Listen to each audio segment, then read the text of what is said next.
Meteorologist Jacob Woods for the latest on our forecast. Yeah, Kristen, we still have a beautiful day in store for us, but as we go into tomorrow and Friday, going to be tracking some rain that we'll talk about here in just a moment. Here's a live look at Gadsden, just a beautiful view here. It's been quite some time since we've seen a blue sky this bright and this vibrant. We call them bluebird skies because of the lack of moisture in the mid to upper levels of the atmosphere. And we're also feeling it here in the lower levels as well. That lower humidity, certainly one of our friends this week, as we've been seeing that since about Monday or so. Temperatures still sitting in the 70s for most of us from Talladega to Lineville, 78 in Anniston, 79 here in Birmingham, 74 in Aniana. That's the cooler spot. They started out the day in the upper 40s, believe it or not, really about a month and a half ahead of schedule compared to where we should be here for this time of the year. Temperature of 80 in Alabaster right now, back over to Brent, and 82 in T-Town. So as we move into the afternoon, that ample sunshine is going to help boost our highs up into the mid 80s, around 84 here in town, and then by this evening already dipping back into the mid 70s by 7 o'clock. But we start to see those clearing skies kind of move away as clouds are going to be building their way into the region.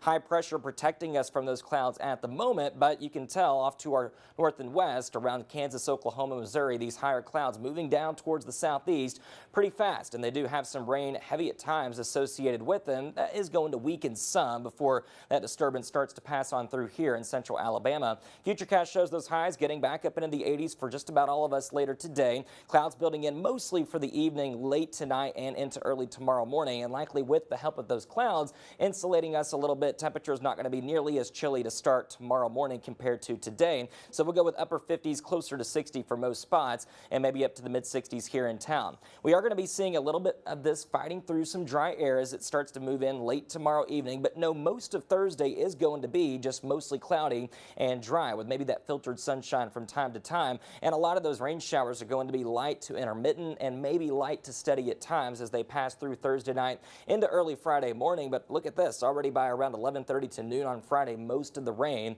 starting to pass on towards the south. So rainfall totals, they're not really going to be negligible for everybody, but there is going to be some places that pick up hardly anything, like Gadsden back over to Aniana and Coleman. I would say for places that are just along that Highway 82 corridor points south and west could pick up maybe a few tenths to as much as maybe a half inch to 3/4 of an inch of rain. So that 60% chance of rain on Friday is going to be mostly during the first half of the day, down to 20% Saturday. So the Labor Day weekend not shaping up to be too bad. And although the humidity picks up some, we're still going to only be feeling muggy. It's not going to be awful too dangerous out there. We've got the football weather in store for Friday, the below average temperatures going into our Labor Day weekend. So we are looking forward to that. I think if you have any of those outdoor plans, do not need to cancel them. We're going to give you the green light for that as we push forward to the weekend. So a few spotty showers for Saturday and Sunday, but that extended 10-day forecast, humidity does return. Temperatures trend up a little bit into the upper 80s by next week. Kristen? All right, thank you, Jacob. Well,